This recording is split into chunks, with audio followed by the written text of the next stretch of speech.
Bonjour les runners, bonjour les sportifs, bonjour au petit monde de la course à pied, c'est Seb et je vous retrouve pour un nouvel épisode du podcast À côté de mes pompes, épisode 294 aujourd'hui, dans lequel nous allons aborder un sujet qui n'est pas toujours la tasse de thé des coureurs à pied.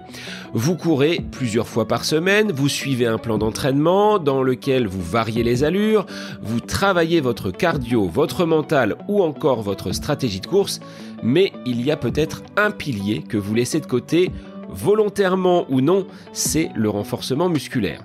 Alors on en parle, on le survole, on le case parfois en fin de séance, quand il reste encore un petit peu d'énergie dans le moteur, mais est-ce qu'on en comprend vraiment l'intérêt ?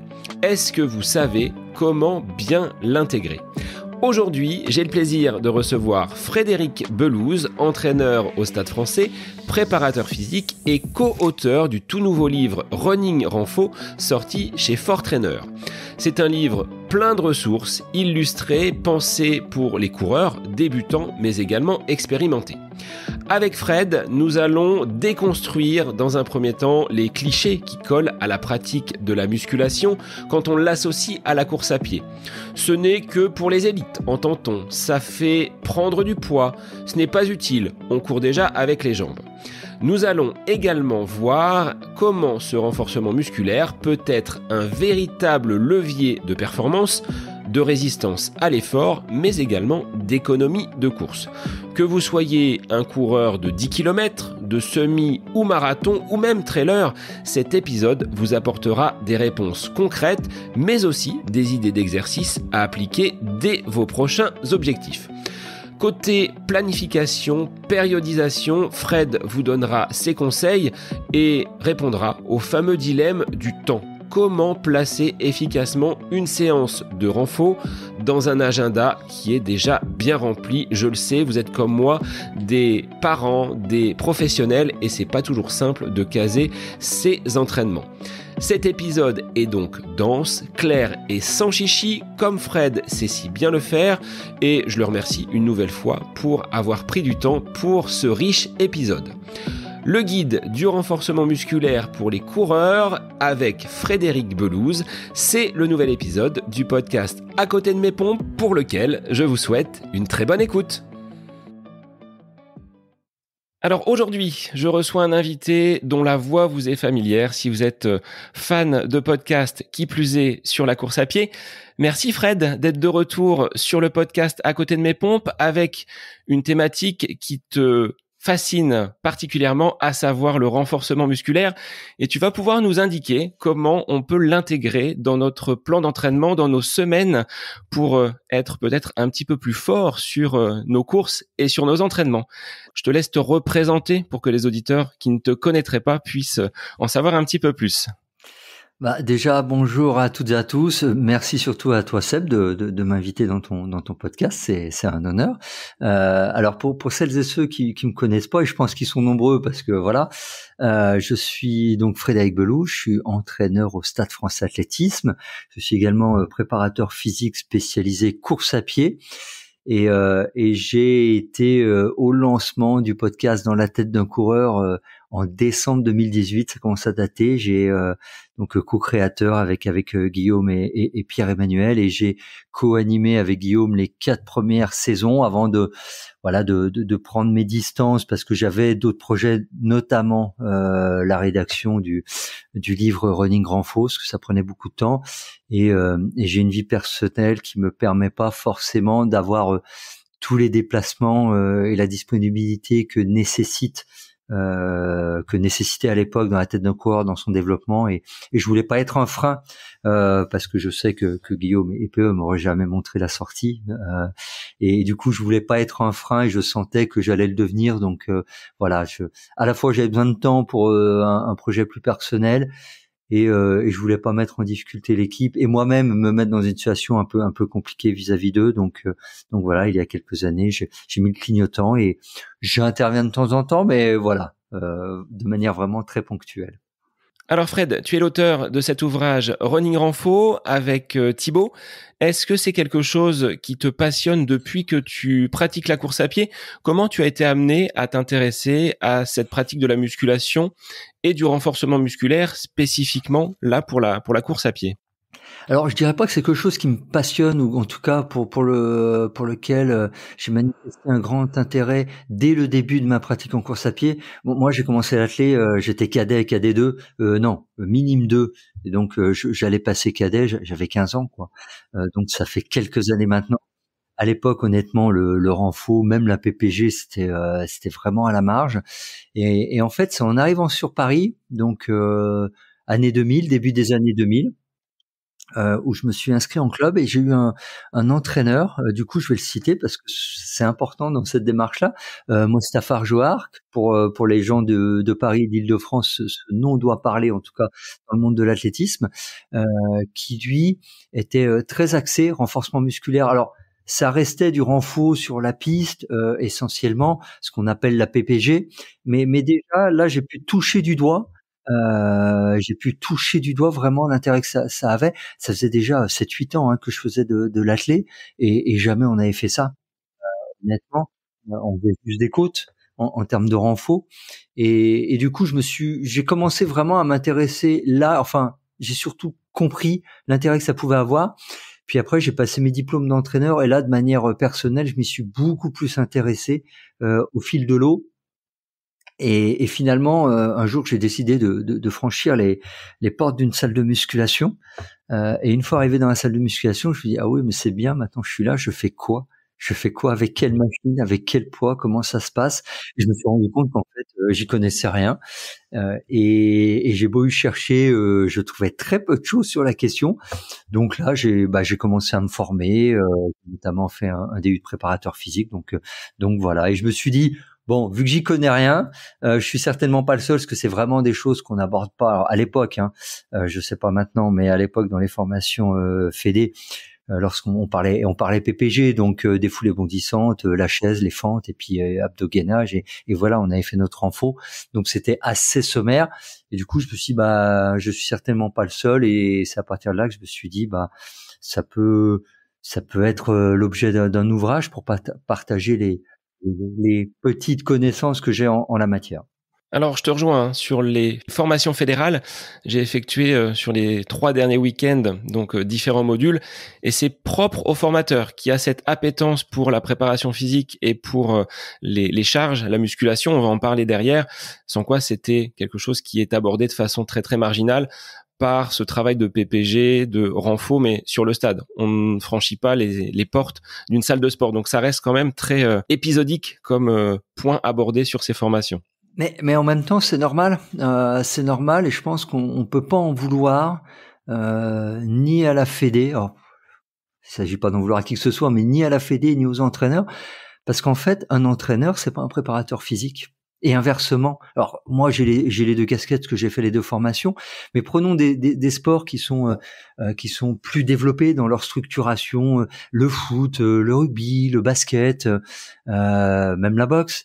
Le préparateur physique, c'est pas l'entraîneur. Enfin, l'entraîneur, il a un rôle, il a des missions. Le préparateur physique en a d'autres. Alors, sur certains points, ça se rejoint, mais voilà, en fait, c'est pas la même chose. Donc, il faut pas confondre. Et dans un sens, c'est pas illogique qu'on rentre pas totalement dedans, parce que pour vraiment faire de la préparation physique, faut avoir une formation de préparateur physique et pas d'entraîneur. Donc voilà. Je pense qu'on devrait peut-être plus insister sur ce point-là, et peut-être que la Fédé, pour le coup, pourrait développer. Pour la petite info, moi je les avais contactés pour leur proposer de mettre en place un module de formation spécifique. J'ai jamais eu de retour. Peut-être ça arrivera un jour, mais j'ai jamais eu de retour. Mais on peut pas, voilà, pour résumer, on peut pas demander à des entraîneurs. Enfin, déjà, ils ont beaucoup de choses à maîtriser et à connaître, les entraîneurs. Si en plus dans une formation d'entraîneur, on veut mettre la prépa physique, qui normalement doit faire l'objet d'une formation à part, enfin, c'est pas possible, tout simplement. Alors, ce livre, comment vous l'avez construit? Combien vous avez mis de temps à partir du moment où l'idée a germé pour sortir ce bel opus aux éditions Fort Trainer? C'est une satisfaction pour toi aussi d'avoir aujourd'hui cet outil qui te manquait quand tu as débuté cette préparation physique, où tu avais pas forcément beaucoup d'éléments pour t'appuyer, charger tes barres, cette solitude de Fred dans sa salle de sport? Alors oui, alors, je dirais d'abord, honnêtement, c'est d'abord une fierté personnelle. Il faut pas se mentir à soi-même, et donc je veux pas mentir aux gens. C'est une fierté de sortir un bouquin qui est officiellement publié, parce que on peut sortir des trucs en auto-édition, mais la démarche c'est pas la même. Là, la démarche, elle est pas financière, elle est surtout le partage de connaissances. Et moi, j'ai fait des études qui sont pas dans le domaine du sport, mais j'ai un cursus universitaire. Et quand on a un travail, on va dire qui se veut un peu technique, un peu scientifique, qui est publié officiellement chez un éditeur reconnu dans le domaine de la préparation physique de manière globale, et qu'on peut trouver, j'allais dire partout, et notamment dans les grandes enseignes, on va pas se mentir, il y a un côté fierté. Fierté aussi parce que c'est le premier ouvrage que j'étais seul, mais j'étais pas seul en France.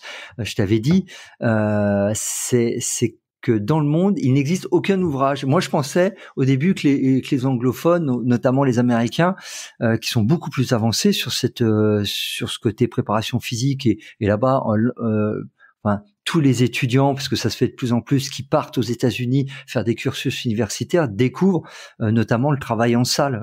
Je parle du fond et du demi-fond, parce que les sprinteurs connaissent ça depuis très longtemps, même en France. Et même aux États-Unis, on n'a pas d'ouvrage en la matière.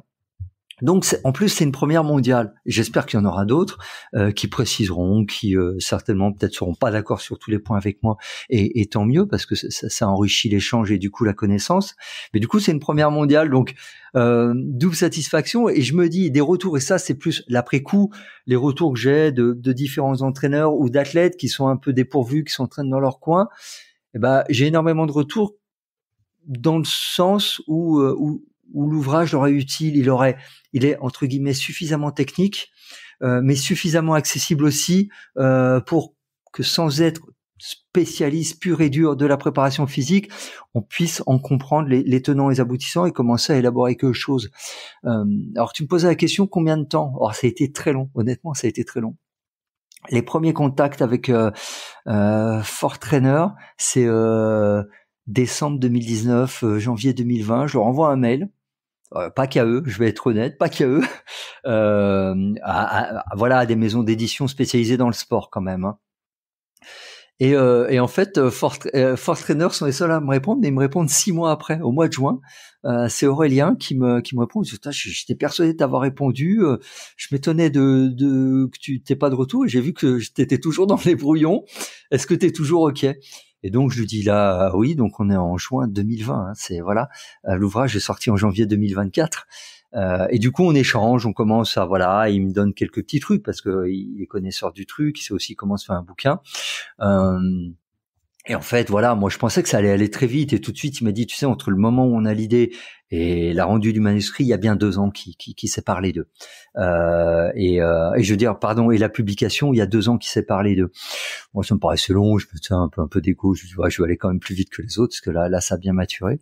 Et finalement, j'ai un peu mouliné tout seul dans mon coin, pendant une bonne année, honnêtement, pendant une très bonne année. Et donc là on est fin 2021, début 2022. J'ai pour une de mes athlètes, Thibaut, mais conseillé comme kiné par un médecin qui dit tenez, allez voir par rapport à la problématique de l'athlète. Et du coup, l'athlète me dit, mais franchement, tu devrais échanger avec lui parce qu'il fait tout un travail de pied, s'intéresse beaucoup au renfort du pied, ça pourrait peut-être te donner des billes, et pourquoi pas, parce que l'athlète savait que j'étais sur un projet de bouquin, il me dit, à mon avis, il peut t'aider aussi dans ton bouquin, et peut-être vous pouvez le faire à 2. Et là, je rencontre Thibaut, et effectivement, ça match, humainement, ça match, parce que c'est quand même la base. On va dire intellectuellement, techniquement, par rapport à la prépa physique, à l'entraînement, ça match aussi. Du coup, je lui propose de coécrire avec moi. Il me dit oui, et donc là, on rebat un peu l'écart de ce que j'avais prévu. Et donc là, on est début 2022, et les fameux 2 ans, on rend le manuscrit quasiment 1 an après, donc en 2023. On va dire février 2023, et puis après il y avait tous les shootings, toutes les vidéos, parce que on voulait aussi un ouvrage qui soit didactique, et moi j'ai pas mal de bouquins de prépa physique, et t'as souvent que des photos et des descriptions. Je disais, si tu vois pas comment on doit réaliser les exos, c'est nul en fait, et du coup là aussi c'est une première mondiale, c'est-à-dire que c'est le premier bouquin où t'as un QR code Et quand tu scannes, bah, tu as accès à tous les exos que tu vois en photo, tu les vois en vidéo. Et ça aussi, c'est une première. Donc voilà, et je me rappelle l'avoir évoqué avec quelqu'un. Et cette question, avant que le bouquin sorte, et la personne a sorti un truc en auto-édition en reprenant le principe. Donc, bon, allez, c'est de bonne guerre, je dirais. Mais dans les publications officielles, c'est une première aussi. Donc ça, c'était top. Et Fortrainer a accepté aussi ce truc parce qu'on voulait aussi un ouvrage qui soit didactique, beau entre guillemets beau, pour rendre lisible le truc, pas un truc d'expert, qu'avec du texte, quelques photos à droite à gauche. Pour ça, on a un certain nombre d'illustrations pour bien comprendre le truc. Donc voilà. Donc globalement, entre le moment où j'ai eu l'idée, où j'ai envoyé mon premier mail à des maisons d'édition et le moment où il est sorti en librairie, avec toutes les péripéties que j'ai racontées, c'est-à-dire le délai de réponse de l'éditeur, moi qui lambine un peu au début, puis après la rencontre avec Thibaut, refaire un peu tout, puis toutes les séances shooting et tout, bah au final, tu vois, il y a 4 ans qui s'est écoulé. Donc c'est voilà, en fait c'est extrêmement long. Alors c'est un livre ressource. On va aller le chercher quand on a besoin, que ce soit de techniques avec ses exercices, peut-être de vidéos, tu l'as dit, c'est une nouveauté. C'est à picorer et à toujours avoir peut-être dans le sac quand on part sur la piste ou à l'entraînement. Alors, je dirais non, faut dans le sac, oui, c'est toujours bien, mais faut l'avoir quand on prépare ses séances surtout. Je pense que c'est plus intéressant que normalement quand on arrive dans la salle ou sur la piste, on sait déjà ce qu'on va faire. Enfin, ça c'est un petit conseil. Mais par contre, comme tu dis, c'est un livre où on picore. C'est-à-dire que c'est pas c'est pas de la littérature. Donc c'est-à-dire on prend pas la page 1 et on le lit de manière continue jusqu'à la page 350 ou 380, je me rappelle plus exactement le nombre de pages de l'ouvrage, mais on fait des allées et venues entre les différentes parties suivant ce qui nous intéresse à un moment T, surtout qu'il y a des parties un peu plus spécifiques et notamment plus expertes, et notamment sur tout ce qui relève du screening, l'expertise, c'est-à-dire mesure. Donc, on fait des allées et venues entre ce qui peut nous intéresser. On lit pas ça d'un coup, mais on picore dedans. Je pense que l'expression est très très bonne. Fred, en réalisant cet ouvrage, en traitant de ce sujet du renforcement musculaire pour le coureur à pied, est-ce que tu dois te battre contre des idées reçues ? Par exemple, le renforcement, c'est pas utile pour les coureurs, on utilise déjà les jambes. Ou alors je vais prendre du poids et ça va me ralentir. Est-ce que tu as peut-être d'autres idées reçues comme celle-ci contre lesquelles tu vas te battre finalement pour être dans un état d'esprit contraire et leur montrer que le renforcement musculaire, c'est quand même utile? Alors, me battre, non, parce que je suis pas, même si des fois je suis un peu passionné, et je peux réagir de manière un peu vive, notamment sur les réseaux, mais c'est aussi un peu la logique des réseaux, on se laisse emporter des fois. Me battre, non, parce que, voilà, mais vraiment, l'idée reçue, la première, contre laquelle, entre guillemets, je devrais me battre, c'est que le renforcement, c'est pas forcément utile, ou que c'est utile que pour les élites. J'ai encore vu passer une vidéo dernièrement d'un très bon athlète, en plus un garçon très sympathique que je connais, qui disait que finalement c'était pas si utile que ça. Voilà.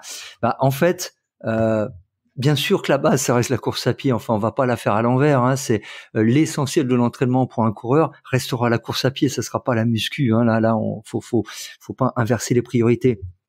Par contre, je pense que quand on dit ça, que c'est pas si utile que ça, c'est qu'on n'a pas compris en fait l'apport du renfort. Et c'est pour ça aussi que je réagis vivement. Si tu veux, on ira un peu plus loin tout à l'heure. Lorsqu'on dit ça prévient les blessures, c'est que lorsqu'on dit ça, on n'a pas compris les gains principaux du renforcement musculaire pour le coureur, qui ont été mesurés, et là de manière infaillible, et des études, il y en a à l'appel, donc là-dessus on discute même pas. Les gains principaux sont des gains directs sur la performance, et quand je dis performance, c'est quel que soit le niveau, c'est pas forcément la performance élite de très haut niveau. La performance est individuelle et à tous les niveaux. C'est on améliore son endurance, on améliore son économie de course, on réduit la fatigabilité musculaire, on améliore, on va dire, la coordination et la conduction neuromusculaire. Donc on est plus efficace dans son exercice sportif, d'activité physique. Donc on a des vrais gains Et voilà. Et quand on dit bah non, c'est pas si utile ou ça prévient les blessures, bah en fait on n'a pas compris le principal gain et le gain prioritaire en fait du renfort. Et c'est surtout contre cette idée-là. Et oui, effectivement, t'en as cité un, c'est la prise de poids. Les gens pensent que dès qu'on va faire de la muscu, on va prendre de la masse. Et non, et on voit tous les athlètes élites, parce que malgré la vidéo qui circule en ce moment, tous les athlètes, je connais très très peu, honnêtement. Même j'en connais pas, et je veux bien qu'on m'envoie les noms. Je connais pas d'athlète élite qui ne fait pas de renforcement musculaire. Voilà, c'est clairement. Si vous avez des noms, vous me les envoyez, je suis preneur. Et du coup, on le voit, ils en font tous. Et je prends souvent l'exemple de Mo Farah, parce que Mo Farah, j'ai eu la chance, entre guillemets, de le croiser en Éthiopie, parce que sur la fin de sa carrière, il s'entraînait en Éthiopie. Mo Farah, tout le monde voit le gabarit qu'il a. C'est loin d'être un bodybuilder. Le gars, il fait 3 séances de 2 heures. Alors, c'est un athlète élite, professionnel. 3 séances de 2 heures par semaine. Et il ressemble, et c'est pas Arnold Schwarzenegger. Donc, mais il y a ce côté-là, on est tellement obsédé, entre guillemets, par le poids, en course à pied, ce qui est une erreur fondamentale pour moi, qu'au final, on se dit, bah, je vais faire du renfort, je vais prendre du muscle, machin, voilà. Non. Clairement. Mais c'est parce que les gens ont pas compris comment fonctionnait la musculation, le renforcement musculaire et quels étaient ses gains principaux. Et je pense que c'est un travail éducatif. Et un jour, ça rentrera vraiment dans les mœurs. Là, je trouve que, honnêtement, même depuis 10 ans, on a fait un bond considérable dans ce domaine-là et les gens comprennent plus. Et on a moins ça. On a encore quelques épiphénomènes de gens qui disent ça sert à rien ou c'est juste pour prévenir des blessures. Mais globalement, quand on regarde ce que font l'ensemble des athlètes et notamment les athlètes élites, voilà. Après, il peut y avoir des problématiques de temps et on y reviendra aussi. Et du coup, les gens privilégient la course. Mais ça, c'est une autre question. Ça fait pour toi partie des piliers de la performance pour atteindre peut-être tout à chacun, que l'on soit nous sportifs amateurs, et c'est le cas de bon nombre d'auditeurs et je me mets dedans, on peut quand même obtenir des gains significatifs. Tu parlais de l'économie de course, on est à quelques encablures des marathons de printemps. Ce fameux mur du 30e, il peut peut-être, par finalement ce travail de musculation réalisé bien en amont, être évité, balayé. Est-ce que tu partages ce constat ? Je serais un peu mesuré sur dire ça, parce que je pense que le mur de marathon, on peut l'éviter en ayant une bonne prépa. Souvent on dit la bonne prépa, c'est lorsque vous rencontrez le mur après avoir franchi la ligne d'arrivée. Ça, c'est une petite blague d'entraîneur, mais voilà, on n'a pas un humour très développé, vous voyez. Mais c'est un plus. Après, c'est souvent le quantifier, c'est ce que certains, alors j'aime pas ce terme, c'est ce que certains appellent le gain marginal. Les gains marginaux, c'est comme la diététique, ça fait partie des choses qui apportent en plus. Est-ce que c'est un game changer absolu ? Honnêtement, ça peut dépendre ça dépend quand même du niveau de pratique. Le game changer absolu, ça reste l'entraînement. Je pense qu'il faut pas se la faire à l'envers, même si je défends la préparation physique en course à pied. Voilà, c'est un tout, parce que la préparation physique, c'est pas que la musculation, ça va être tous les aspects diététiques. Ça va lorsqu'on parle de préparation physique, on parle de musculation, on parle de diététique, on parle de travail technique, on parle également de tout ce qui relève de la récupération. Ça, la préparation physique pris dans sa globalité, oui, c'est un game changer au bout d'un moment, parce que ça englobe tout un tas de choses. Voilà. Mais moi, je pars du principe quand même que le game changer, pour parler avec les termes actuels, en course, ça reste l'entraînement. C'est dans ce qu'on va pouvoir pouvoir modifier dans son entraînement qu'on peut avoir des vrais game changers. Mais une fois qu'on a optimisé l'entraînement, on a d'autres choses d'autres leviers sur lesquels agir, et ça en fait partie. Alors dire est-ce que c'est 1%, 5%, 10%, honnêtement c'est très individuel, mais c'est sûr que c'est pas 30 ou 40 ou 50%. Enfin voilà, il faut pas le faire à l'envers. Mais je pense que ça apporte un plus, l'ensemble de la prépa physique, et pas seulement la musculation, ça apporte un plus, mais au-delà même de la pratique et de la performance. Je pense que ceux qu'en font, et après, ça dépend aussi des distances.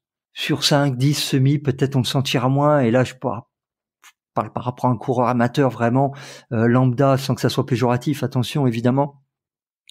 Mais même un coureur amateur qui va se lancer dans l'ultra ou qui va faire du trail va avoir des exigences. Et le marathon fait partie de ces disciplines, de ces épreuves où la dimension physique passe avant la dimension physiologique, VO2, cardio-respiratoire.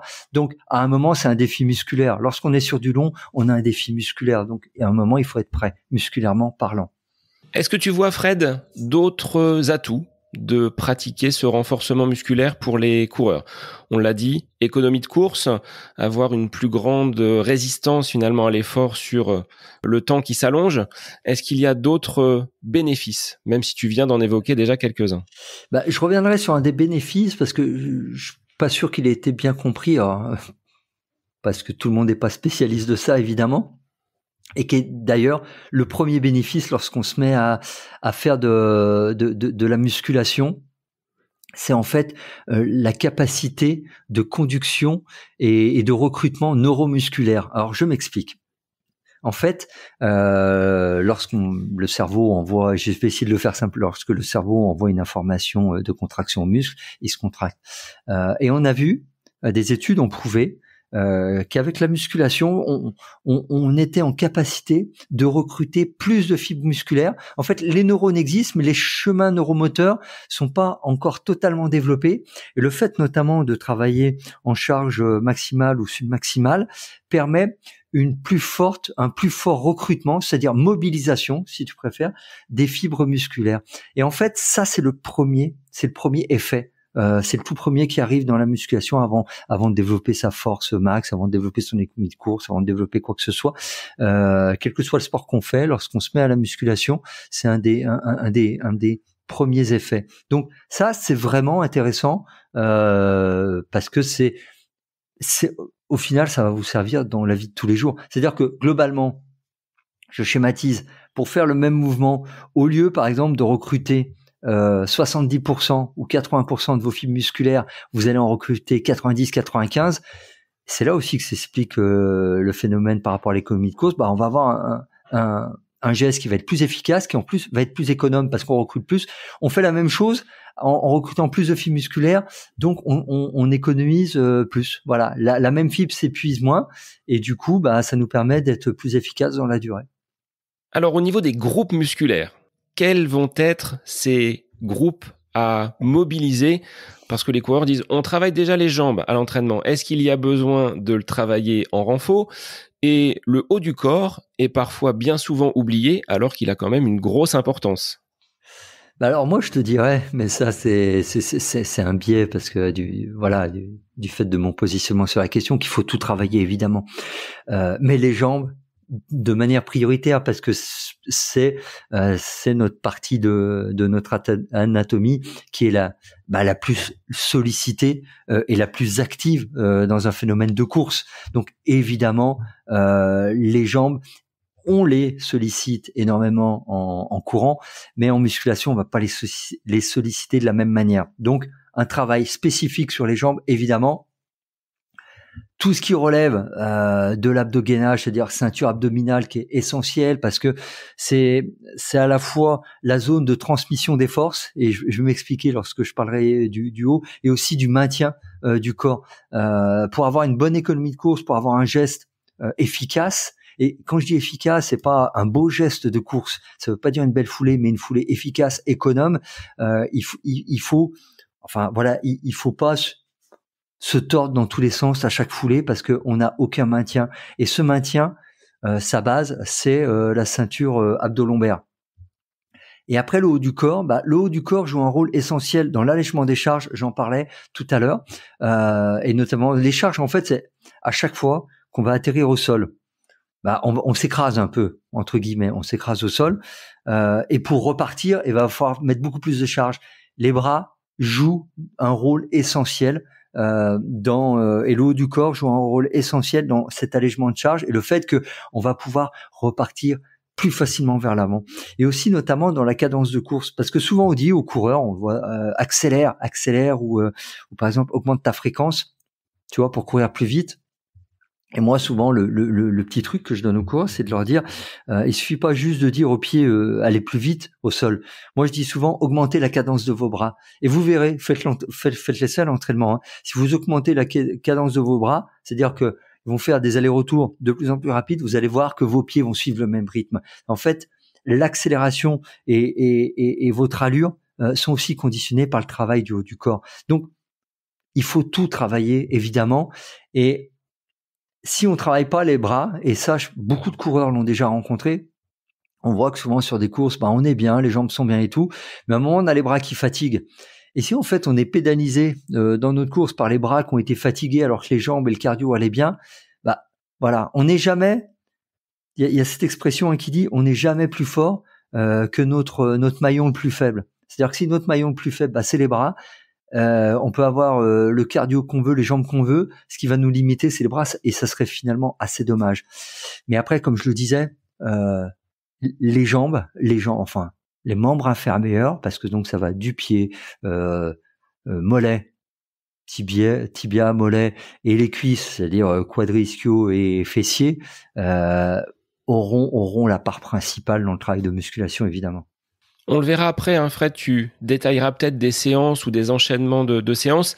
On peut avoir un entraînement complet sur ces groupes musculaires où on va privilégier, séance après séance, semaine après semaine, un groupe musculaire ou 2 groupes musculaires par séance. Alors ça c'est ma position.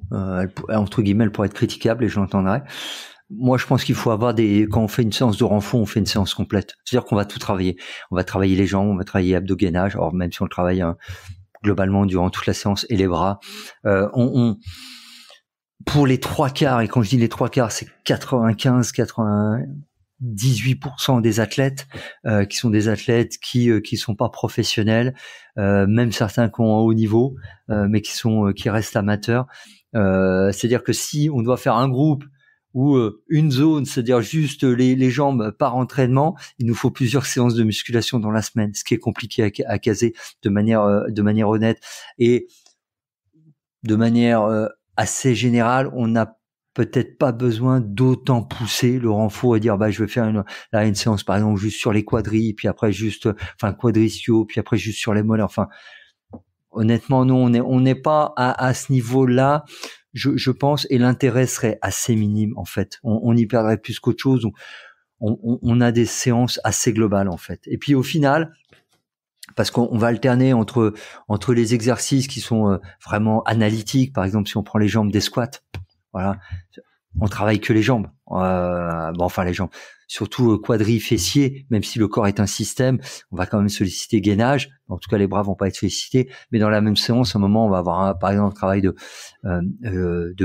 fente, notamment des fentes sautées, par exemple, où les bras vont être sollicités. Donc, peu ou prou dans une séance, on va globalement travailler la globalité. L'idée, c'est pas de devenir spécialiste d'un mouvement, d'un exercice, mais de faire du renfort qui, à un moment, va être utile pour la pratique elle-même. Est-ce que l'on pourrait rappeler, et là on va être dans la pédagogie, ces différentes formes de contraction? Parce qu'on voit souvent des termes qui peuvent être peut-être mal compris par rapport à ces contractions musculaires. On parle d'isométrique, d'excentrique, de concentrique, de pliométrique. Est-ce que tu peux peut-être définir simplement ces différentes forces de contraction et peut-être de l'associer à un mouvement qu'on puisse peut-être visualiser pour les auditeurs ce qu'il en ressort derrière? Ouais, je vais essayer de le faire de manière simple et je vais prendre un truc, c'est le biceps du bras. Vous savez là, lorsqu'on ramène le poing vers l'épaule là pour faire la petite boule au niveau du biceps. En fait, du coup, je vais le prendre. Je vais imaginer que j'ai un poids dans la main quand même. Ça sera plus simple à comprendre. La contraction concentrique, c'est une contraction avec réduction de la longueur de la fibre musculaire. C'est-à-dire, tout simplement, je reprends mon exercice de biceps curl, je monte le poids vers mon épaule avec ma main, j'ai le biceps qui se contracte, ça fait la boule. C'est-à-dire que la longueur de la fibre musculaire, elle s'est raccourcie. Après, on a la contraction excentrique. C'est une contraction avec allongement de la fibre musculaire.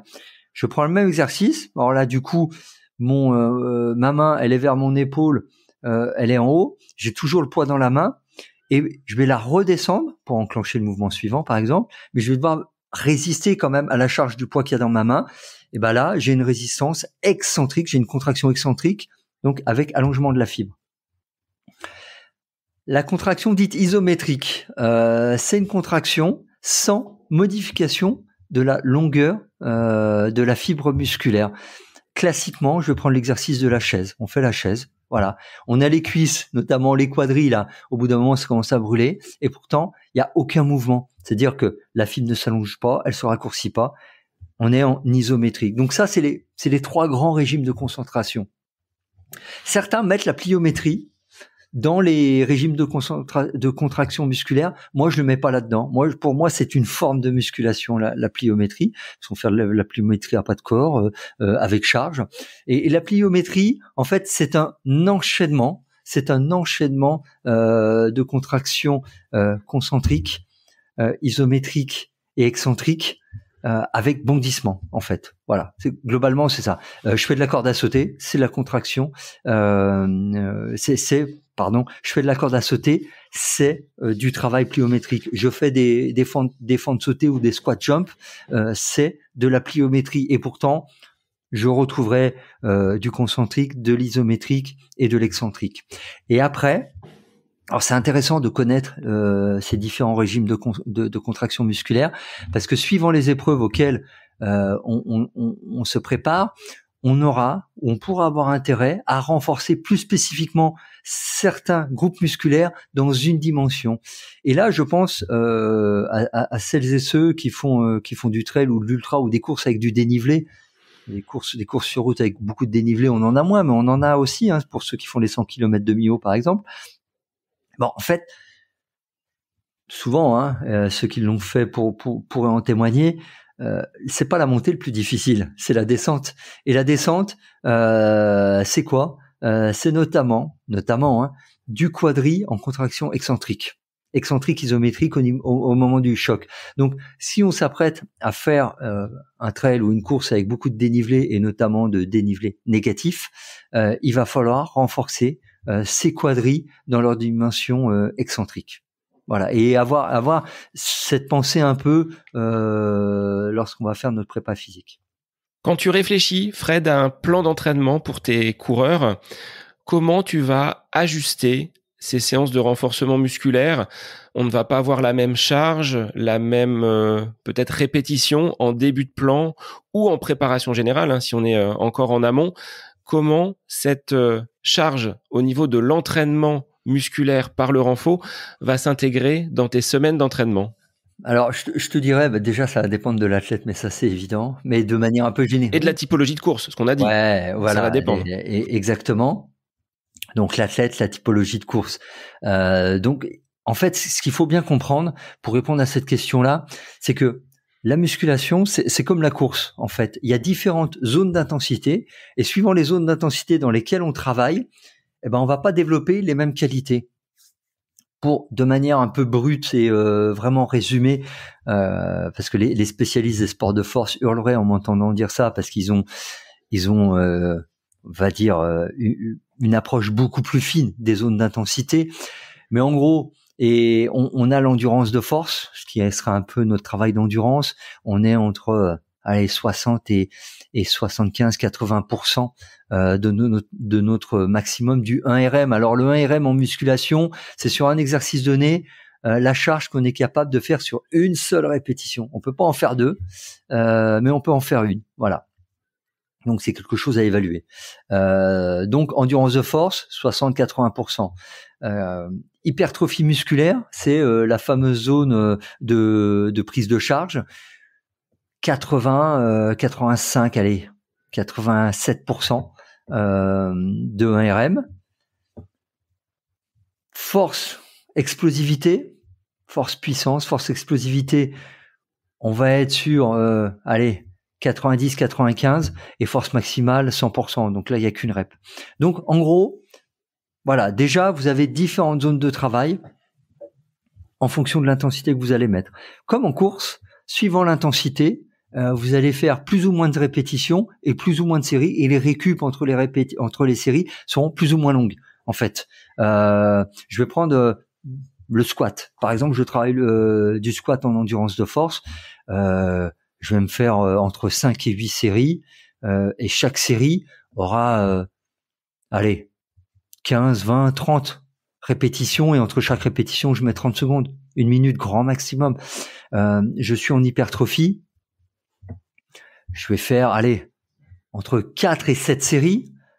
Chaque série aura entre 5 et 10 répétitions et j'aurai 1 minute 30, 2 minutes entre chaque série. Je fais de la force max, force puissance. J'aurai entre 2 et 4 séries.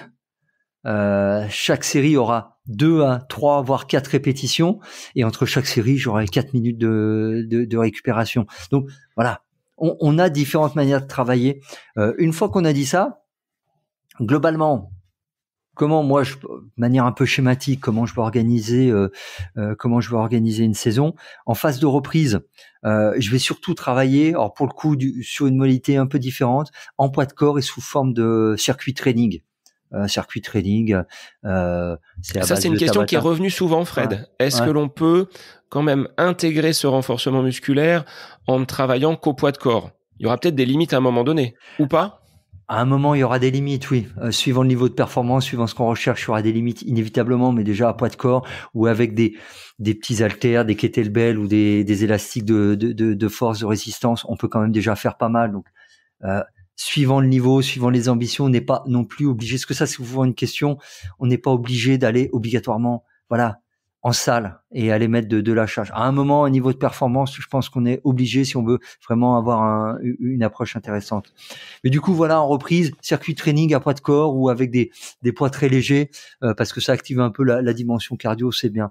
En période foncière, ce qu'on pourrait appeler préparation générale, développement général, comme on disait. Moi, je me rappelle quand j'ai suivi les formations fédérales. En développement général, moi, je serais plus sur du travail de force puissance, vraiment. Globalement, que je veux dire, quel que soit les distances préparées.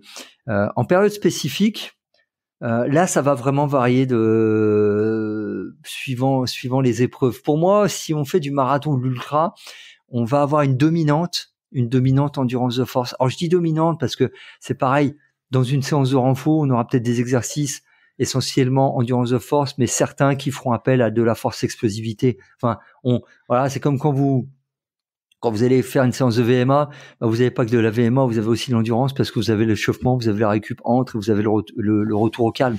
Donc, quand vous êtes dans un cycle développement de vitesse, il n'y a pas que des séances de vitesse à chaque fois. Donc, c'est pareil, quand vous êtes dans un cycle plutôt endurance de force en musculation, ça veut pas dire que les autres types de musculation sont totalement exclus et inversement. Mais par exemple, si vous êtes un coureur sur 10, on sera aussi plus sur de la force explosivité avec beaucoup de travail pliométrique. Il faut savoir aussi ajuster. Et moi, pour les épreuves, alors ça, c'est une petite particularité. Pour les épreuves de distance où je sais que les prépas vont être exigeantes, et que les athlètes vont s'affiner, vont perdre du poids parce que quand un athlète commence à faire 130, 150 voire plus kilomètres semaine, il s'affine de manière obligatoire. Moi, j'aime bien avant ces périodes-là faire un cycle de prise de masse. Alors, c'est pas de la prise de masse de ouf, parce que ça reste au niveau d'un coureur, donc voilà. Mais un petit cycle d'1 mois et demi, afin que, entre guillemets, l'athlète qui va perdre du poids, arrive sur cette prépa avec une sorte de surplus, mais qui soit pas un surplus de graisse, parce que ça m'intéresse pas, mais que ça soit un surplus musculaire, voilà. Et quand tu dis cycle, tu vas les organiser comme les cycles de course à pied? On monte sur quelques semaines avec une assimilation à un moment donné? Exactement. En fait, la musculation ou même la prépa physique en course à pied, elle est là pour servir le cycle de course à pied. Elle est là pour servir la course à pied et l'objectif final en course à pied. Donc, il s'adapte au cycle, en fait, et en fonction de c'est pour ça que moi je fais des corrélations entre ce qu'on va rechercher dans le cycle et du coup ce qu'on va rechercher en musculation. C'est mon approche. Certains diraient il faut faire de la force max ou de la puissance max tout le temps, mais à un moment, moi mon avis et qui vaut ce qui vaut, c'est comme en course. Si toute l'année je fais que du travail de VMA en course à pied, à un moment j'atteins mes limites et je développe pas. Il y a j'ai d'autres leviers de performance et d'amélioration en course. Et ben en musculation, c'est la même chose. Donc, si je fais tout le temps que de la force max, à un moment, ma pratique de musculation, elle tourne un peu en rond. Est-ce que tu en conserves quand même une toute petite dose, même sur cette préparation spécifique? Elle ne disparaît jamais, cette séance de muscu, dans les plans d'entraînement que tu peux proposer? Ou est-ce qu'à un moment donné, on passe vraiment que sur la course à pied avec un travail de muscu qui est abandonné? Le seul moment où moi j'abandonne le travail de muscu, c'est dans les périodes d'affûtage. Voilà. C'est le seul moment où il y a plus de renfou. Voilà. Alors c'est-à-dire que maximum pour un marathon, ça va être 2 semaines. Voilà, c'est ça en gros. Mais sinon, il y en a tout le temps. Après, ça varie. Des fois, ça peut être des séances plus courtes, des séances plus légères. Enfin voilà, on adapte aussi, mais il y en a toujours. C'est un des c'est une des séances de la semaine. Moi, dans ma planification d'entraînement, c'est une des séances de la semaine. Donc voilà. C'est ce que tu poses dans tes fondamentaux. Il y a cette séance qui va être importante. Alors, est-ce qu'elle remplace ou est-ce qu'elle peut venir en complément d'une séance de course à pied? Comment tu la positionnes dans ta semaine? Parce que, on l'a dit, on est tous pris par des agendas très, très remplis. Comment on peut efficacement positionner cette séance de renfort? Alors pour moi, elle remplace pas. Rien ne remplace la course, très très concrètement. Et je reprendrai aussi une phrase de Renato Canova, le fameux entraîneur de marathonien, certainement le meilleur entraîneur de marathon depuis 10-15 ans, mais il entraîne aussi les meilleurs. Mais s'il entraîne les meilleurs, c'est aussi qu'à mon avis, lui est tout au-dessus, si on peut faire une hiérarchie. Et Canova dit, en fait, la question de l'entraînement, c'est une question de rajouter quelque chose à. Alors il le dit pas par rapport à la musculation, lui il le dit par rapport est-ce que ce qu'on lui avait posé la question dans une conférence, est-ce qu'on doit plutôt travailler les points faibles à la place des points forts? Et c'est là qu'il avait eu cette réponse en disant la question de l'entraînement, c'est qu'est-ce que je rajoute tout le temps? Je travaille évidemment d'abord mes points forts. Une fois que j'ai bien travaillé mes points forts et je continue à entretenir ce travail-là, je rajoute le travail des points faibles. Et ben là c'est pareil, je rajoute du travail de renforcement, mais évidemment on s'adapte aux capacités d'entraînement de l'athlète. Il s'agit pas, quand on fait une séance de renfort, déjà il s'agit pas forcément d'en faire 3 à 4 par semaine. Globalement, les études, et c'est pareil, les études elles ont aussi leurs limites, mais elles nous disent que le ratio idéal, c'est une séance de renfort pour 3 séances de course. Donc, avant d'être à, disons, même 2 séances de renfort par semaine, il faut déjà courir 6 fois. Bon, il y a déjà un peu de marge. Beaucoup de gens qui courent ne font pas 6 séances d'entraînement par semaine. Et même moi, j'ai des athlètes qui font 6 et je leur fais qu'une séance. Parce que il y a la séance elle-même, donc qui va durer au maximum 1 heure. Les séances, c'est pas non plus, je passe 2 heures, 3 heures dans une salle. C'est des séances beaucoup plus courtes. On essaye quand même de rentabiliser le temps par rapport aux problématiques que tu évoquais. Et notamment, il y a aussi le renfort tout au long de la semaine. On a ces 10 petites minutes d'abdos-gainage à la fin d'un footing, par exemple. Moi, j'aime bien caler ça aux athlètes. Si un athlète a besoin de travailler... Qu'est-ce que tu leur fais faire d'ailleurs, Fred, en abdos-gainage? On n'est pas que sur la planche. C'est pas la planche sur les coudes. On va être quand même sur du gainage dynamique. Ce qu'on appelle le gainage dynamique, c'est qu'on n'est pas en position statique pendant un grand nombre de minutes. Exactement, on n'est pas que sur la planche, ou on est dans des variantes de planche, on est sur du gainage dynamique. On est aussi sur des abdos, sur des exercices d'abdos assez classiques, notamment les crunchs. Alors, pour les femmes, je mets quand même un petit bémol, un petit astérix, un petit warning. Les crunchs ne sont pas très bons pour les femmes, notamment celles qui espèrent avoir des enfants ou celles qui en ont déjà eu parce que il y a un écrasement du plancher pelvien. Et si une femme veut quand même faire des crunchs, le petit truc, c'est de se mettre un Swiss ball ou un ballon entre les genoux lorsqu'on le fait et d'en même temps serrer le ballon entre ses genoux parce que du coup, vous contractez le périnée. Voilà. Donc mais il y a tout un tas d'exercices qu'on peut faire, le bicycling crunch, les montées de jambes, la chandelle. Enfin, on a beaucoup de choses. On a le travail de lombaire et tout le travail dynamique avec la planche, évidemment. Sur ces différentes séances de course à pied et de renfort, est-ce que tu arrives à les mixer, c'est-à-dire du renfort au début de la séance et la course derrière? On peut avoir renfort et une séance de VMA derrière, ou la séance de course à pied et derrière on finit par le renfort. Est-ce que c'est des pratiques qui peuvent être utilisées? est-ce qu'il y a des intérêts à agencer ces séances dans cet ordre-là? Alors avant une séance, je dirais non. Pour moi, alors je vais m'expliquer. En fait, avant une séance de qualité entre guillemets, même si j'aime pas ce terme, mais on se comprendra, fractionner, notamment, pas de séance de renfort. Enfin, une séance de fractionner, une séance de qualité. Pour moi, il faut l'aborder dans des bonnes conditions. Donc voilà, on veut réussir sa séance, on la fait bien. On peut avoir, on a deux schémas. C'est la course footing. Après une séance de renfort, moi je trouve ça très bien pour le côté transfert. C'est-à-dire que ce qu'on vient de faire en musculation, va falloir le transférer. Alors la question du transfert fait l'objet de beaucoup de discussions entre les spécialistes. Est-ce que c'est utile, pas utile? Moi je suis persuadé que c'est utile, mais la question est pas tranchée à l'heure actuelle. Donc voilà. Et donc il semblerait que le fait de mettre de la course après avoir fait sa musculation optimise le transfert. Alors on peut faire, soit on se fait la séance de renfort et derrière on va faire 45 minutes, 1 heure de footing, voire des côtes, parce que ça je trouve ça bien, parce qu'on est toujours sur un exercice de renfort ou du 30-30. Thierry Chauffin, qui est un entraîneur réputé dans le demi-fond et le fond français, lui avait mis des séances de VMA, moi ce que j'appelle VMA transfert, je crois qu'il l'appelait pas comme ça, je crois qu'il l'appelait ça VMA récup, comme quoi c'est presque antinomique, mais du 30-30 après des séances de renfort. Mais du coup, on n'aborde pas le 30-30 comme si c'était un vrai 30-30 fait sans séance de renfort avant. Mais là, on parle d'athlète élite. Moi, j'aime aussi bien utiliser le renfort en pré-fatigue, notamment sur les prépas marathons ou ultra, c'est-à-dire que le renfort se fait avant la sortie longue. C'est-à-dire qu'on va attaquer la sortie longue avec 1 heure, 1 heure et demie de renfort dans les jambes. Et là, on part pour 30, 40 bornes. Et là, on se met dans un état de pré-fatigue, ce qui fait que si la séance de renfort est bien menée, des 15-20 bornes, on commence à avoir les jambes qui tirent un peu. Voilà, pour recréer un peu un sentiment de fatigue.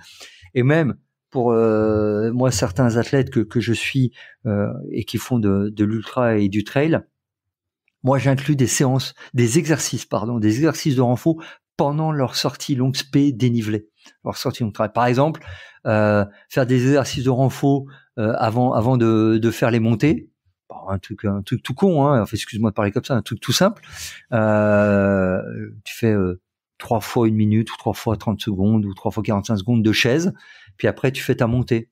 Et une fois que tu as fait ta montée avant la descente, tu te fais des 6 squats ou des jump squats, histoire d'encore un peu charger les quadris avant de faire ta descente. Tu alternes, tu entrecoupes ta sortie spé trail d'exercice de renfort.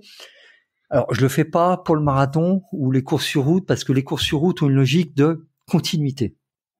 Donc on court en continuité. Entre elles, on s'arrête, on marche, on s'arrête au ravito. Donc le fait d'entrecouper et de faire des moments de pause, c'est quelque chose que les coureurs connaissent dans leur pratique. Donc c'est plus cohérent, entre guillemets, c'est moins délirant de faire ça avec des trailers et des traileuses.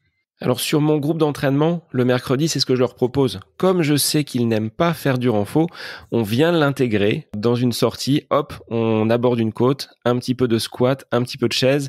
Ça devient ludique finalement parce qu'on le fait tous ensemble. Donc ça, c'est parfois un frein. Les gens disent, je sais qu'il faut que je fasse du renfort. Clin d'œil à Franck qui était en formation avec moi. Il dit, j'ai tout le matériel à la maison, mais j'ai pas envie. J'ai l'impression de perdre du temps. Ouais. Donc en le faisant ensemble en groupe, c'est plus sympa.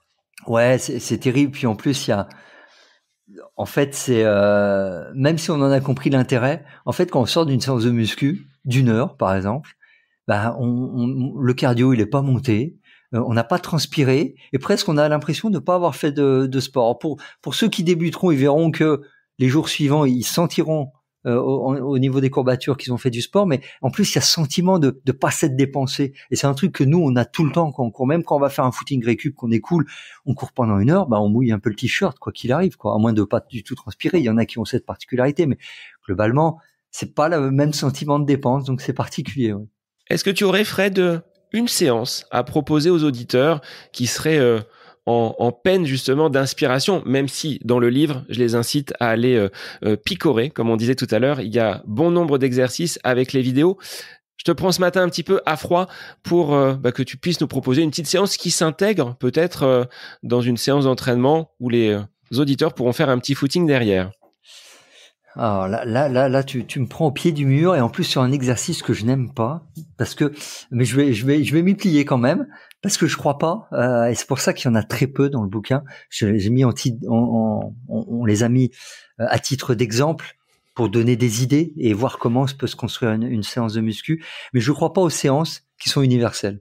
Ça, c'est un truc, c'est pour ça que même sur mes réseaux, on me voit très peu dire, je monte des exercices, mais je dis pas, faut le faire tant de fois avec ton récup, parce que c'est tellement individuel, ça dépend de la personne, de l'épreuve préparée, du cycle dans lequel elle est, que pour moi, on peut faire du truc générique, mais du coup, pour moi, on va pas aller très loin, et ça sera pas optimisé, mais quand même, puisque tu m'as demandé, je vais y répondre. Déjà, commencer par 10 minutes de mobilité. On va prendre quelqu'un qui a aucun matériel. Comme ça va être simple, tout le monde va se retrouver. 10 minutes de mobilité. Il y a et je pourrais t'envoyer même un lien.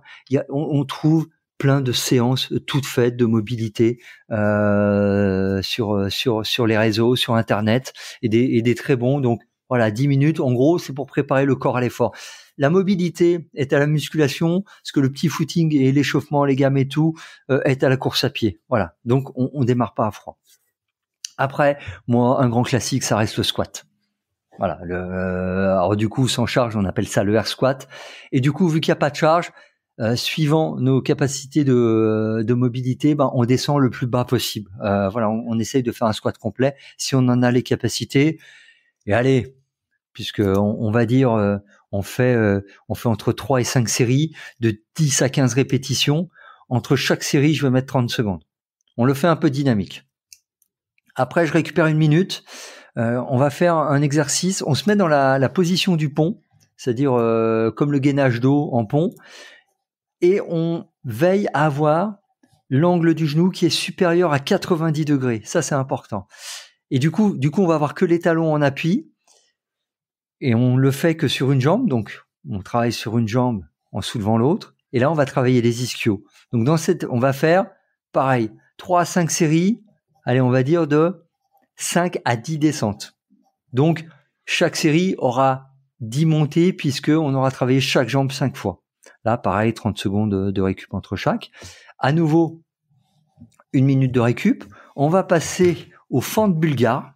Alors, la fente bulgare, c'est une fente où on a un pied en appui derrière. C'est-à-dire qu'on l'a fait que sur une jambe. Là, pareil, entre 3 et 5 séries, 10 à 15 répétitions par jambe, par série. 30 secondes entre chaque série. 1 minute de récup. Extension des mollets, parce que ça permet notamment de renforcer le pied, mais le mollet aussi, on l'oublie très souvent. Donc, c'est très simple, on reste debout, on se met juste sur un pied et on essaye de monter le plus haut sur sa pointe de pied, sans céder des bras évidemment, c'est juste le pied qui travaille. Donc là, pareil, entre 3 et 5 séries, entre 10 et 15 répétitions par jambe, 30 secondes entre chaque jambe. Après, direct, une fois qu'on a fini ça, on se fait un peu de travail de corde à sauter. Donc, entre 30 et 50 répétitions pieds joints. 30 secondes de récup. 30 à 50 corde à sauter, cloche-pied, on va dire cloche-pied droit. 30 secondes de récup. 30 à 50 répétitions cloche-pied gauche, du coup, l'autre pied. Là, on fait 1 minute de récup. On se fait des dips. Ce qui est l'exercice prioritaire pour les bras en course à pied. Vraiment, si on doit retenir qu'un exercice, c'est celui-là plutôt que les pompes. Donc, on se fait 3 à 5 séries, allez, entre 8 et 15 répétitions par série. Pareil, 30 secondes entre chaque série et 1 minute, et après, du coup, 1 minute. Et on passe à 10 minutes d'abdogainage. Et là, on a fait, je pense, une bonne séance de renfort. Et là, accessible pour tout le monde parce qu'il n'y a pas de matériel. Donc, on peut s'inspirer même en extérieur. Là, le printemps arrive, on peut le faire à l'extérieur. Exactement. Il faut juste la corde à sauter. Puis, s'il n'y a pas de corde à sauter, c'est pas grave, vous faites des fentes sautées. Ou des petits sauts. Enfin, on peut sauter. C'est peut-être pas la même chose. C'est pas tout à fait pareil. Des fentes sautées, je préférerais ça, tiens. Tu as la coordination avec les bras. Donc là, c'est un petit peu différent. Est-ce que tu as, Fred, des écueils à ne pas commettre, des recommandations quand on intègre ce renforcement musculaire dans une pratique qui n'est pas habituelle? Quelle serait la ligne à ne pas franchir, de peut-être vouloir en faire trop, le trop vite, trop fort? Le trop vite, trop fort, c'est le premier écueil. Mais ça, c'est comme toute logique d'entraînement. L'idée, c'est la progressivité. Voilà. Inévitablement, sur là où les premières séances, vous aurez des courbatures. Sur la première séance, vous pouvez même avoir des courbatures pendant 3-4 jours. Même les athlètes qui sont entraînés, lorsqu'ils n'ont pas fait par exemple, coupure estivale, ils font 3 semaines de off, vraiment off, pas de renfo, pas de course. Quand ils reprennent leur renfo, ça tire quand même dans les jambes. Pourtant, c'est des athlètes qui ont l'habitude. Certains exercices font beaucoup de courbatures. Et là, je pense par exemple aux fentes latérales. Si vous faites ça, vous allez voir que ça peut vite être compliqué les jours suivants. Donc, soyez pas trop gourmand. Il faut y aller vraiment progressivement. Ça, c'est vraiment la clé. Et surtout, une bonne justesse technique d'exécution des exercices. Vraiment, ça, c'est pour moi c'est le fondamental du renforcement, c'est de bien faire, de bien exécuter l'exercice, parce que pour le coup, c'est un risque de blessure. Si on fait, alors tant qu'on est sans charge, on fait un squat, on le fait un peu, on le fait pas très bien, c'est pas super grave. Dès qu'on va commencer à charger, si on le fait mal, il y a un risque de blessure qui est là. Et certains exercices, même sans charge, on peut risquer de se blesser. Donc voilà, il faut vraiment regarder, prenez le temps, regardez des vidéos de gens qui savent de quoi ils parlent. Voilà, ça c'est aussi un conseil que je donne, parce qu'il y a, voilà, quand on va sur les réseaux, il y a un peu à boire et à manger, donc vraiment regardez ce qui est intéressant et allez pas forcément sur le gars qui est spécialiste d'haltéro ou de fitness ou je ne sais quoi, parce que peut-être il réalisera très bien l'exercice, mais il le réalise d'une manière avec un niveau d'exécution qui est pas du tout en cohérence avec ce qu'un coureur peut faire. Moi, je prends souvent l'exemple des pistols, qui sont ces sortes de squats sur une jambe.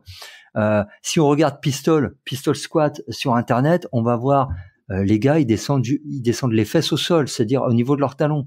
Moi, j'ai jamais vu un coureur à pied en capacité de faire ça. Et honnêtement, même, il n'aurait pas un grand intérêt à faire ça. Déjà, il descend les fesses au niveau du genou sur une ligne horizontale, le bassin au niveau du genou, c'est déjà énorme si un coureur arrive à faire ça. Donc, il faut aussi comprendre que nous, on fait de la musculation, il faut être juste techniquement, mais on le fait pas comme les spécialistes de ce sport-là. On fait pas on fait pas un pistol, on fait pas un deadlift comme un spécialiste d'haltérophilie. Voilà. Il y a des prérequis techniques qu'on respecte, mais voilà. Ça, c'est vraiment, pour moi, le côté le plus important. Mais c'est un petit peu, Fred, comme les gammes en course à pied. On a des publics dans nos groupes d'entraînement qui ne sont pas des spécialistes. Moi-même, je suis un footeux à la base, reconverti en coureur à pied après une opération du genou. Il y a des choses que je ne sais pas faire, que je ne fais peut-être pas correctement. Et il y a peut-être ce besoin, comme en musculation, tu l'as dit, d'avoir un regard extérieur et quelqu'un qui va peut-être pouvoir observer, corriger, analyser le mouvement de façon à ne pas conduire jusqu'à la blessure. Exactement. De toute façon, généralement, une séance de renfort de muscu, elle se fait pas seule, parce que on n'est pas des spécialistes, on le voit pas, et soi-même, on n'est pas capable de se corriger, même si on a les glaces. Parce que j'en profite toujours pour le dire, mais une glace dans une salle de muscu, c'est pas pour regarder le biceps qui se contracte, c'est avant tout c'était fait pour ça à la base, pour regarder la justesse d'exécution technique. C'est pour ça qu'il y a des glaces dans les salles de muscu à la base, dans les salles historiques. Ceci étant dit, voilà, il faut qu'il y ait quelqu'un qui corrige. Et l'exemple que tu prends sur les gammes, c'est exactement la même chose. Les gammes, je pense que beaucoup de gens pensent bien les faire. Et il y en a beaucoup qui les font pas très bien. Et lorsqu'on sait pas faire quelque chose, on demande des conseils à des gens qui s'y connaissent, tout simplement, et on apprend. Enfin voilà, moi au début je savais pas faire. Il y a plein de choses je sais pas encore très bien faire, et il y a des gens qui me conseillent, et c'est, on va dire, normal. On est toujours en apprentissage, donc il faut pas l'oublier. Est-ce que, on parlait tout à l'heure des femmes et de la musculation, est-ce qu'il y a des grandes différences à faire avec la jante masculine? Est-ce qu'il y a des exercices qui vont être spécifiquement dédiés à nos camarades femmes et que les hommes n'auront peut-être pas d'intérêt à faire, et inversement? Oui et non. Je dirais pas qu'il y a des exercices à part, je l'ai cité tout à l'heure, à part le crunch qui affaiblit le plancher pelvien. Donc normalement c'est proscrit, ou alors avec des précautions par rapport aux femmes. les femmes au moins, alors on parle de manière générique, attention, parce que il y a des spécialistes des sports de force chez les femmes, elles feront des trucs qu'aucun coureur ne serait capable de faire. Donc, je parle vraiment de manière globale. La masse musculaire chez une femme est moins importante que chez l'homme.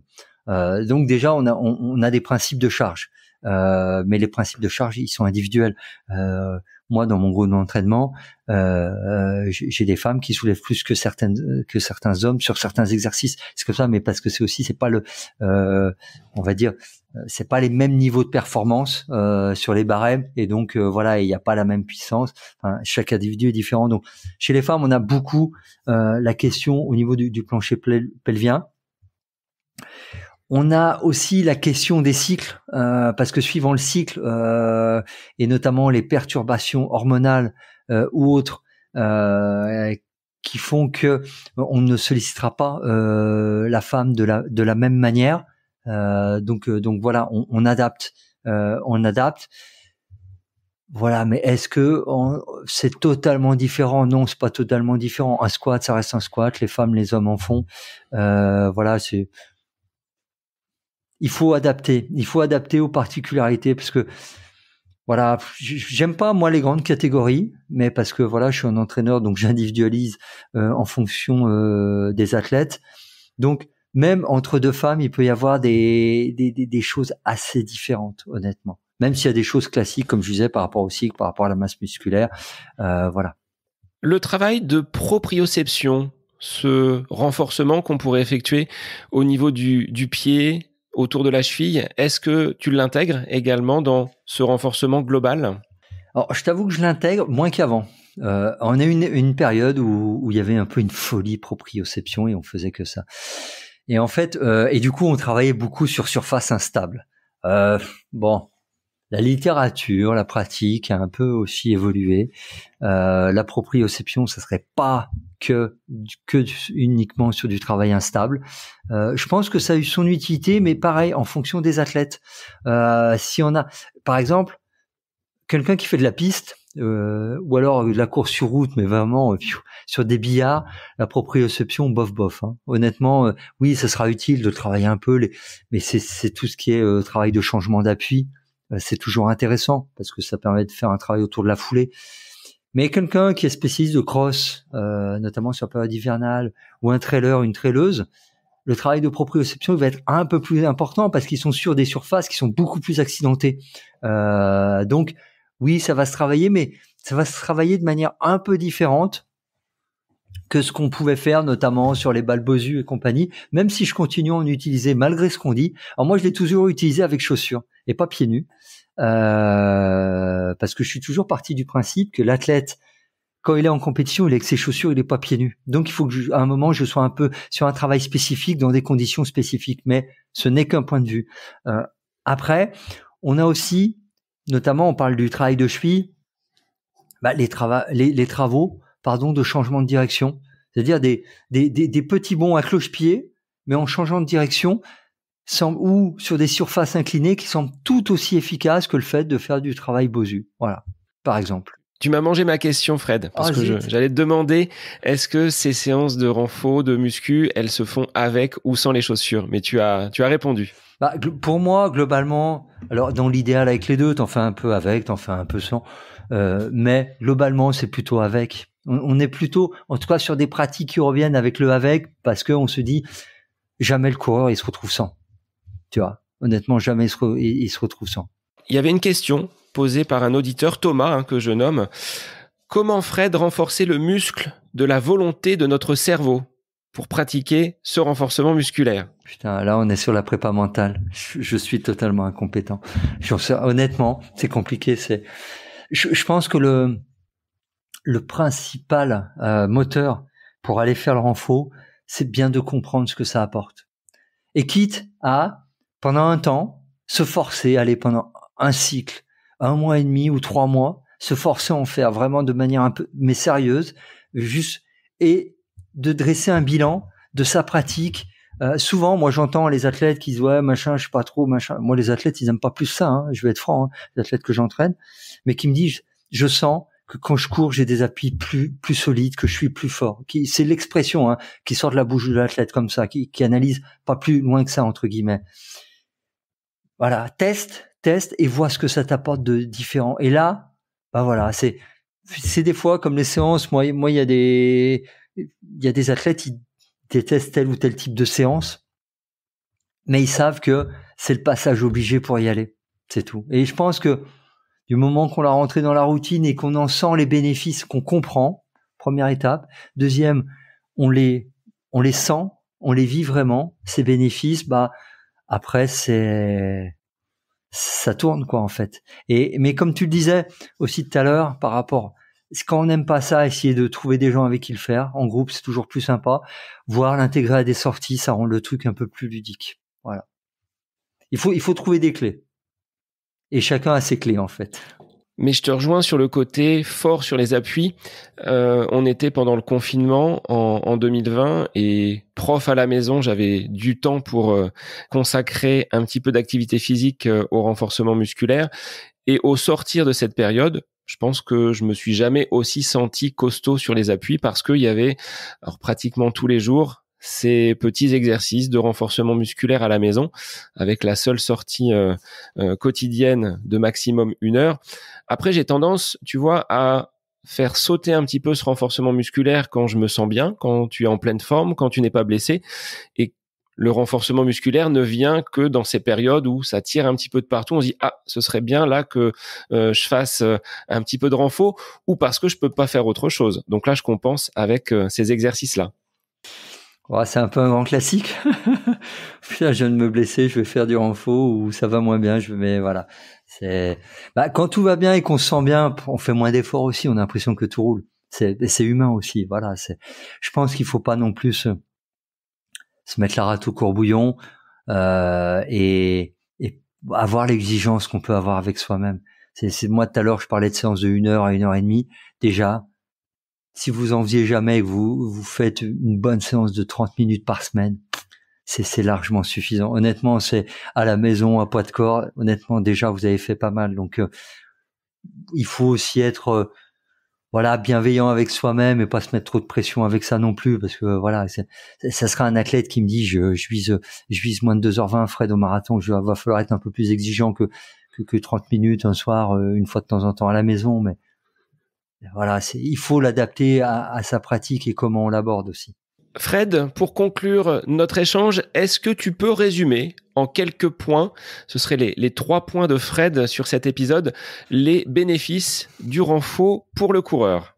Alors, les bénéfices, ils sont tellement... On va aller en 3 points. Les bénéfices principaux du coureur. Déjà, ça va vous permettre d'améliorer votre économie de course et notamment, on le sait, avant on parlait que de la VMA, maintenant on parle que de l'économie de course.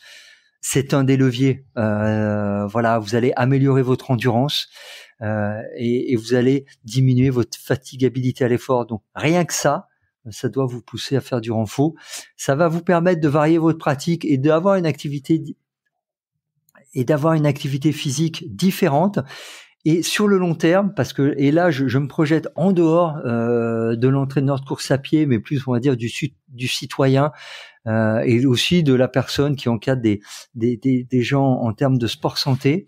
En termes de santé, la musculation est un très bon sport et notamment avec l'âge qui avance comme moi, parce qu'à un moment il y a quelque chose qui arrive qu'on appelle la sarcopénie, qui est quelque chose qui touche aux muscles. Voilà, on a une diminution de notre élasticité musculaire, de notre force musculaire, et ce qui fait que quand on vieillit, on a notamment des mouvements moins justes, plus fatigants. Et la musculation fait partie des sports qui permettent de diminuer les effets de la sarcopénie. Donc, sur le long terme, honnêtement, au-delà même de la course, ça vous sera bénéfique. Voilà. Alors Fred, moi je voulais remercier également tous les auditeurs qui ont posé beaucoup de questions, notamment deux que je ne vais pas nommer parce que ils nous ont mis un petit peu à l'affiche sur les réseaux en nous demandant si le fait d'avoir une toison capillaire peu développée pouvait être un facteur de performance. Donc on les remercie. La coupe de cheveux, facteur ou pas de perf au niveau des chronos, ça nous a fait sourire. On les remercie et on se prête au jeu de toute façon. J'avais Jennifer qui voulait te dire un grand merci et je pense au nom de tous les auditeurs car grâce à ton livre, elle poursuit le renfort, elle, du côté de la Corse. Donc voilà les petits retours des auditeurs. Super, écoute, merci à toutes et tous. Voilà, merci. Si ça peut donner le goût, donner la motivation à certains, certaines, et puis accompagner aussi des entraîneurs qui étaient pas forcément formés pour, le but est pleinement atteint, donc je suis amplement satisfait. Est-ce que tu peux indiquer, Fred, où est-ce que l'on peut trouver ce livre Renfort Running ? Alors partout, honnêtement partout. Je vais pas citer les enseignes parce que sinon, ou alors faut que j'en cite 3. Donc c'est dans toutes les bonnes librairies, comme on dit. Honnêtement, dans toutes les librairies, notamment les librairies grand public qui vendent aussi des disques, qui vendent aussi de l'électroménager. Voilà.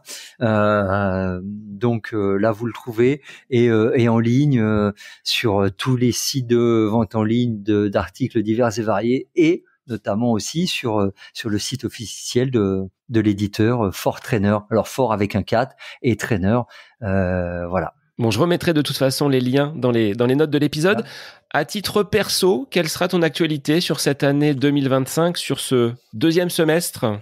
Alors cette année 2025 marque un nouveau tournant parce que je me remets à la compétition. J'avais, à part au Mio en 2022, j'avais pas remis de dossard depuis 2018.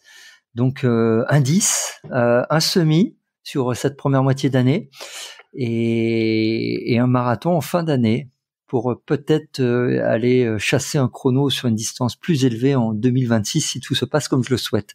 Voilà, en termes d'occupation personnelle. Eh bien, merci Fred d'avoir accepté l'invitation. C'est toujours un plaisir d'échanger avec toi, que ce soit par ce podcast aujourd'hui, mais également à travers les réseaux de façon très régulière. Merci beaucoup à toi et puis à bientôt. Et pour les auditeurs, je vous dis à la semaine prochaine pour un nouvel épisode du podcast À côté de mes pompes. Et d'ici là, n'hésitez pas à tester le renfort dans votre pratique. Bonne semaine à vous. J'espère que cet épisode avec invité vous aura plu. Je vous remercie infiniment de votre écoute. Pour faire remonter le podcast dans les classements, je vous invite à laisser une petite évaluation sur Apple Podcast, 5 étoiles, un petit commentaire, ça me fera énormément plaisir et vous permettrez au podcast d'être remonté, diffusé, déployé sur ces différentes plateformes de façon plus importante encore qu'il n'est actuellement. Et puis je vous invite à me retrouver sur les différents réseaux, Facebook, Instagram. Laissez votre petit message, votre commentaire, ça me fait plaisir d'échanger avec vous. Si vous avez des questions, si vous voulez échanger sur quelconque sujet en lien avec la course à pied, mais pas que, parce que le sport c'est une philosophie de vie et c'est une passion qui nous anime de façon commune, donc n'hésitez pas à venir échanger avec moi. Sur ce, je vous souhaite une bonne fin de semaine, un bon week-end et je vous dis à la semaine prochaine pour un nouvel épisode du podcast À côté de mes pompes.